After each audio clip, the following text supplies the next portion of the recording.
নমস্কার বন্ধুরা, সবাইকে সরস্বতী পুজোর অনেক অনেক শুভেচ্ছা। আজকে আমি তোমাদের সঙ্গে সরস্বতী পুজোর ব্লগটা শেয়ার করব। তো আশা করছি তোমাদের ভালো লাগবে, সঙ্গে থাকো।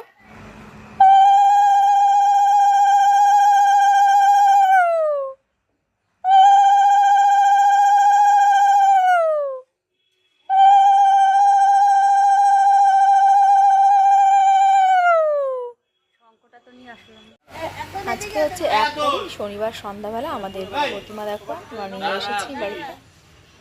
পরে কাজগুলো ওর অসুবিধা এই হচ্ছে তাই হচ্ছে।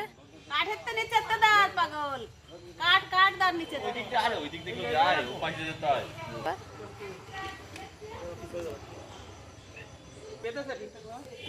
ঠিক করে রাখিসিস, দেখ ঠিক করে রাখিসিস কি সোজা দেখ। এর উপর বাবু সোজা না, ওইদিকে একটু বেশি চলে গেছে। তো এখন চলছে আমাদের মণ্ডপ তৈরির প্রক্রিয়া। সুপ্রভাত বন্ধুরা, আজকে রবিবার, বসন্ত পঞ্চমী, মাঘ মাসের এই পূর্ণলগ্নে আজকে সরস্বতী পুজো। আর সকালবেলা আমরা উঠে পড়েছি 7টার দিকে, উঠে রাঁধুনিরা এসছে, তাদেরকে পূর্ণপাত্র রেডি করে দিয়ে আমি এখন এই যে একটু মণ্ডপের সজ্জার কাজ করছি।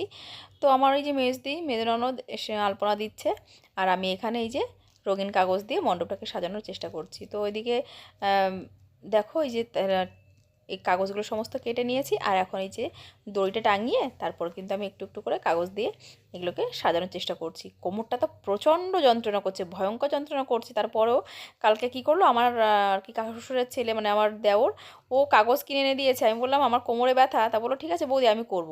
তো রাত্রেও করেনি, আর আমার এখন সকালবেলা দেখছি কাগজগুলো এনে রেখেছে, কাজ করা হলো না আর সাজানোও হয়নি। অন্য অন্য বছর তো কত সুন্দর করে সাজাই, এবছর কোমরের যন্ত্রণায় কোনো কিছু করতে পারছি না। তো এই যে কাত হয়ে হয়ে আমি চেয়ার থেকে নিচ্ছি, এত যন্ত্রণা করছে, তো করতেই পারছি না। তারপর কী করলাম, ছোটো মেয়েকে বললাম বাবা তুই একটু আয়, এসে আমাকে ধরিয়ে ধরিয়ে দে, আমি এগুলো করি। তো পুজোর এই কাজকর্মগুলো করতে সত্যি ভীষণ ভালো লাগে। প্রতি বছর কত সুন্দর করে আমরা সাজাই গোছাই এবং প্রতিমা রাখার জন্য মণ্ডপটা এত সুন্দর করে সাজানোর চেষ্টা করি। এবছর কিচ্ছু করে উঠতে পারছি না কোমরে ব্যথায়। তো এদিকে মেজ দিয়ে ওই অন্যান্য কাজগুলো করছে, আমি ভাবলাম তাহলে চলো এই কাগজগুলো দিয়ে একটু কষ্ট করে হলেও এগুলো আমি করার চেষ্টা করি। তো এখানে যে চেয়ারের ওপর রেখে আমি করছিলাম, আর কোমরটা তো কিছুতেই বাঁকাতে পারছি না, এত যন্ত্রণা কোমরে। তারপরেও ধীরে ধীরে কাজগুলোকে করে নেওয়ার চেষ্টা করছি। তো এই রঙিন কাগজ দিয়ে আমরা ছোটোবেলায় কত সুন্দর করে সাজানোর আর কাজে হেল্প করতাম। তো তারপর আমার তো বিয়ে হওয়ার পর আমি এই বাড়িতে এসে তো এত সুন্দর করে প্রতি বছর আমরা এত আর কি করে কাজগুলো করি সবাই মিলে, ননদরা, ননদের আর কি ছেলেরা, মানে আমার ননদের ছেলেরা, তারপর কাকা শ্বশুর, কাকি শাশুড়ি, আর আমার শাশুড়ি, ননদ টনদ, বাড়ির সবাই, আমরা, আমার মেয়েরা সবাই, তোমাদের দাদা, সবাই মিলে আমার পুজোটাকে সুন্দর করে আর কি সম্পন্ন করার চেষ্টা করি। তো এবছর তো যাই হোক একটু আমাদের অনুষ্ঠানটা একটু ছোট হয়ে গেল, কারণ এই যে শ্বশুরের বাৎসরিক অনুষ্ঠান গেল কদিন আগেই। তারপর ননদদের আর কি শ্বশুর মারা গেল, ছোটো ননদের, আর কাকা শ্বশুরের মেয়ে তারও শ্বশুর শাশুড়ি দুজনই মারা গেছে। তো এই জন্য এই বছরের পুজোটা আমাদের একটু একটু কোথাও না কোথাও একটু, কোথাও যেন আগের বারের থেকে একটু কী বলবো, একটু জমজমক, মানে জাঁকজমক আর কি, জমকালো একটু কমই হচ্ছে। খুবই সাধারণ নিতান্ত ছোটোখাটো করেই আমরা পুজোটা করছি। তো আমার কাকা শ্বশুরের ছেলে, ও এবার প্রতিমাটা দিয়েছে। এই যে দেখো প্রতিমা নিয়ে আসা হয়েছে কালকে সন্ধ্যায়, তোমরা তো দেখলে। আর এই যে কাকিমা এসে একটু মণ্ডপের কাজকর্মগুলো রেডি করছে, ঠাকুরমশাইয়ের জিনিসপত্র সব কিছু গুছিয়ে গাছিয়ে রাখা রেডি করছে। আসলে আমরা পুজোটা আমরা না বাড়ির সবাই মিলে এত সুন্দর করে অংশগ্রহণ করি। সারা বছর আমাদের সঙ্গে কথা থাক বা না থাক, কথা বলার সময় পাই না পাই আমরা একে এক আর কি অন্যের সঙ্গে, কিন্তু পুজোর এই দিনটাতে আমরা সবাই, পরিবারের সবাই একসঙ্গে কিন্তু পুজোটাকে সুন্দর করে গুছিয়ে সাজিয়ে গুছিয়ে আর কি সুন্দর করে সম্পন্ন করি। তো কাকিমাকে আমাকে বললো যে হ্যাঁ প্রতিমার মুখটা তুমি খোলো বৌমা, তারপর তুমি এই যে এখন মালাটা পরিয়ে দাও। তো কাকিমা আমাকে বলে বলে দিচ্ছে, আর আমি সেইগুলো এক এক করে করছি। আসলে কি জানো তো, সব কিছু না একটা গুছিয়ে বলে দেওয়ার এই যে লোক, এগুলো কিন্তু খুবই একটা কি বলবো, খুব একটা ভালো জিনিস যে তারা আমাদের দেখিয়ে দেখিয়ে দেবে আর আমরা সেই জিনিসগুলোকে সুন্দর করে করব। তো আমি তো অতটা ভালো জানি না, নিজের মতো করে করতে পারবো, কিন্তু ওই যে কেউ একটু বলে দিলে না জিনিসটা আর অনেক বেশি ভালো হয়, অনেক সহজ হয়, ভালো লাগে। এই যে সবাই মিলে অংশগ্রহণ করা, এটাই দেখো, করলে তো একা করাই যায়, করা যায় না তা না, কিন্তু সেই জিনিসটা কিন্তু অতটা ভালো হয় না, না সুন্দর করে করা হয় না। এই যে সবাই মিলে একসঙ্গে অনুষ্ঠান করা, এটাই হচ্ছে আসল কথা। চাইলে তো আমরা বাড়িতে বাতাসা দিয়েও কিন্তু মাকে আরাধনা করতে পারি, তাতে কিন্তু কোনো অসুবিধা নেই। মা কিন্তু তাতে অখুশি হবে এমনটাও না, কিন্তু পরিবারের সবাইয়ের মধ্যে এই যে একটা মিলন, একটা মিলমিশ ভাব, এই যে একাত্মতা, এই যে আত্মীয়তার ভাব, এইটা কিন্তু আমাদের যে কোনো অনুষ্ঠানে কিন্তু আমাদের এনে দেয়। তো অনুষ্ঠানের মানে বাড়তি যে পাওনা বা প্রাপ্তি এটাই, যে পরিবারের সবাই মিলে তাদের আমাদের পরিবারের মধ্যে সারা বছরের যে দূরত্ব বা কি বলবো, এই যে আমাদের ব্যস্ততার রুটিনে যে একটা হয় না যে একজনের সঙ্গে আরেকজনের সে কথা বলার সেই সময়টা হয়ে ওঠে না, তো পুজোর দিনগুলো না আমাদের সেই অভাবটা পূর্ণ করে দেয়, সেই খামতিটা কমতিটা আমাদের মুছে দিয়ে সবার মধ্যে একটা একতার ভাব গড়ে ওঠে। এটাই হচ্ছে পুজোর একটা বাড়তি পাওনা বা প্রাপ্তি তোমরা বলতে পারো।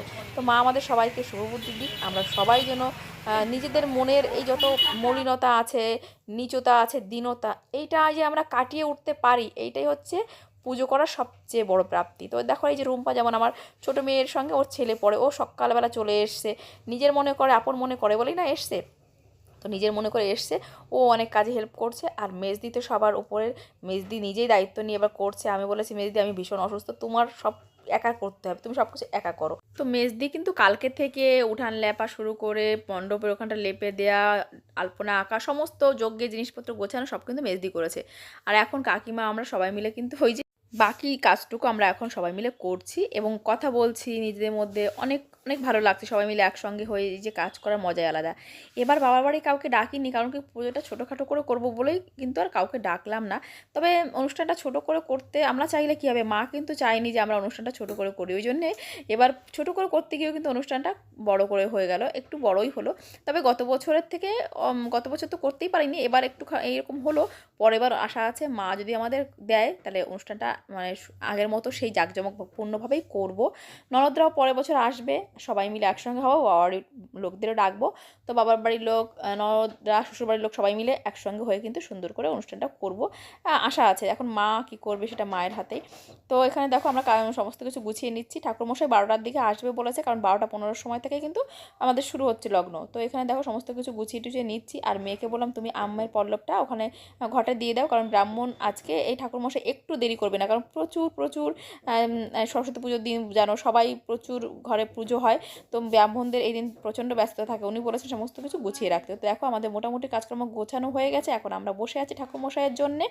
তো এদিকে দেখো এই যে খইয়ের এইগুলো একটু মাখিটাকে রাখা হবে, সমস্ত কিছু রেডি করে রাখা হচ্ছে আর কি, যাতে ঠাকুরমশাই আসলেই একদম চটপট করে বসে পড়তে পারেন।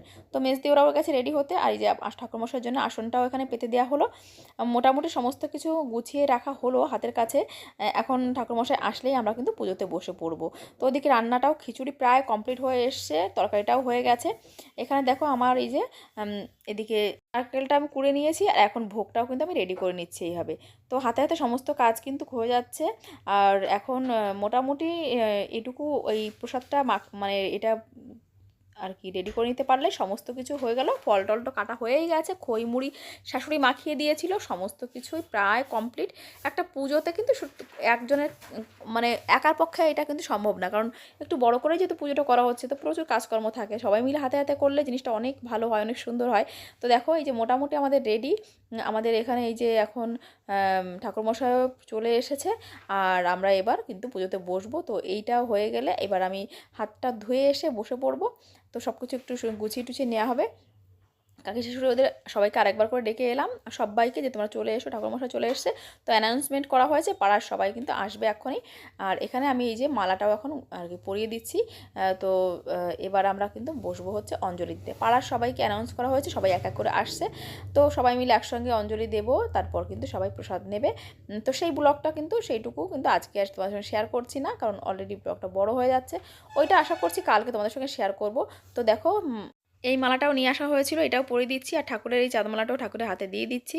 আশা করব ঠাকুরের কাছে এই কামনা করব যে সবাইকে মা শুভ শক্তি দান করবেন, অশুভ শক্তি বিনাশ হবে, আর শুভ বুদ্ধির উদয় হবে। আর আমাদের মধ্যে আমাদের মনের যে দীনতা, আমাদের যে ম্লানতা, আমাদের যে মলিনতা আছে, সেইগুলো দূর করে তিনি আমাদের মধ্যে জ্ঞানের আলো দেবেন, আমাদের বুদ্ধির উন্মেষ হবে, এই প্রার্থনা করব। শুভ চেতনার উন্মেষ হবে, এই আর কি কামনায় থাকলো মায়ের কাছে। মা সবার ইচ্ছা পূরণ করুক, সবার শুভ কামনা তিনি পূর্ণ করবেন। তো দেখো এখানে এই যে চন্দনটাও বাটা হয়েছিল, সেটাও তোমাদের সঙ্গে শেয়ার করছি। এখানে লাল চন্দন, মানে আগে সাদা চন্দনটা বাটা হয়ে গেছে, এখন লাল চন্দনটা কিন্তু বাটা হয়ে গেলে ঝটপট এটাও করে নিয়েছি। আর এবার আমরা সবাই মিলে বসে পড়বো। তো চলো ভিডিওটা দেখতে থাকো।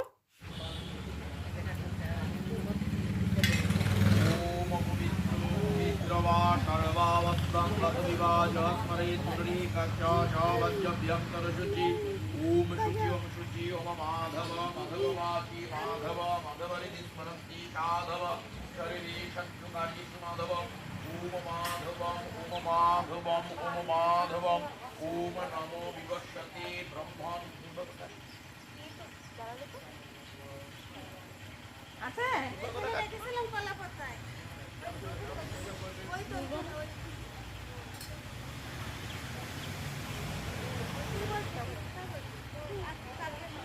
ॐ नमो विवस्यते ब्रह्मन् भास्यते विष्णुजते जगतो